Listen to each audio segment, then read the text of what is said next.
ఈ మధ్య బాగా పాపులర్ అయిన ప్రోగ్రాం ఏదైనా ఉందా అంటే అది బతుకు జట్కా బండి అని చెప్పచ్చు. చాలామంది యువతులు ఈ ప్రోగ్రాం కోసం టీవీల ముందు కూర్చొని వెయిట్ చేస్తూ ఉంటారు అని చెప్పినా తప్పు లేదు. ఎందుకంటే మనమే చూస్తూ ఉంటాము ఇళ్లల్లో. ఈ ప్రోగ్రాం వెనుక ముఖ్య ఉద్దేశం ఏమిటంటే మోసపోయిన వాళ్ళకి లేదా అన్యాయం జరిగిన వారికి న్యాయం జరిగేలా చూడడం ఈ ప్రోగ్రాం ముఖ్య ఉద్దేశం. పెళ్లి తర్వాత భర్త తప్పు చేసినా లేదా భార్య తప్పు చేసినా వాళ్ళని మందలించి వీలైతే కలిపే ప్రయత్నం చేస్తుంది బ్రతుకు జట్కా బండి ప్రోగ్రాం. ఈ మధ్య ఇలాంటి ప్రోగ్రాంలు బాగా పాపులర్ అవుతున్నాయి. కాకపోతే కొందరు అనుకునే దాని ప్రకారం కావాలనే అలా ప్రోగ్రాంని హైలైట్ చేస్తున్నారు అని. కానీ ప్రజలకు మంచి చేయాలి అనుకునే ప్రతిసారి ప్రతి పనిలోనూ ఏవో ఒక అడ్డంకులు ఖచ్చితంగా ఉంటాయి. ఈ విషయం కామన్. అలాగే ఇలాంటి మంచి ప్రోగ్రాంకి కూడా అడ్డంకులు కామన్ అని చెప్పాలి. ఈ ప్రోగ్రాం ముఖ్య ఉద్దేశం మోసపోయిన వాళ్ళకి న్యాయం జరిగేలా చూడడం లేదా వాళ్ళని మందలించి కలిపి పంపించడం అని చెప్పచ్చు. ప్రస్తుతం ఈ ప్రోగ్రాంను హీరో రాజశేఖర్ గారి వైఫ్ జీవిత రాజశేఖర్ గారు చేస్తున్నారు.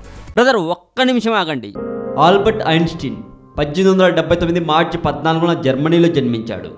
వంకర టింకర్గా ఉన్న తలతో పుట్టిన అతన్ని చూసి తల్లిదండ్రులు నిర్గంతపోయారు. డిగ్రీ అయిపోయాక ఐన్స్టీన్కు ఉద్యోగం వెతికి పెట్టాలని తన తండ్రి హెర్మన్ చాలా ప్రయత్నించాడు. తన మీద తనకే నమ్మకం లేని ఐన్స్టీన్ కూడా ఇన్సూరెన్స్ ఏజెంట్ లాంటి మామూలు ఉద్యోగం చాలు అనుకున్నాడు. 1902లో స్విట్జర్లాండ్ రాజధాని బెర్న్కి వెళ్ళాడు. వింత వింత విషయాలు మానవుల మేధస్సుకు అందని కొన్ని మిస్టరీల గురించి తెలుసుకోవడం కోసం మా కొత్త ఛానల్ తెలుగు మోజోని కూడా సబ్స్క్రైబ్ చేయండి. ఈ వీడియో మీకు నచ్చినట్లయితే లైక్ చేయండి, షేర్ చేయండి. ఈ వీడియో మీద మీ కామెంట్ కూడా పోస్ట్ చేయవచ్చు. మరింత టాలీవుడ్ సమాచారం కోసం సబ్స్క్రైబ్ చేయండి టాలీవుడ్ సెంట్రల్. యుగాంతం గురించి న్యూటన్ చెప్పిన అసలు రహస్యం, ప్రళయకాలాన్ని నిర్దేశించడానికి అతడు చేసిన ప్రయోగాలు, ఫిజిక్స్లో మంచి గట్టికుడైన న్యూటన్ చెప్పిన రహస్యం, గణిత రసాయన భౌతిక శాస్త్రాలలో మంచి గట్టికుడైన న్యూటన్. ఎప్పుడెప్పుడా అని ఎదురు చూస్తున్న జనతా గ్యారేజ్ సినిమా మొత్తానికి ఈరోజు రిలీజ్ అయింది. రిలీజ్ అవ్వటం కామన్ విషయమే, కానీ ఆ సినిమా ఎవరు చూశారో తెలిస్తే షాక్ అవుతారు.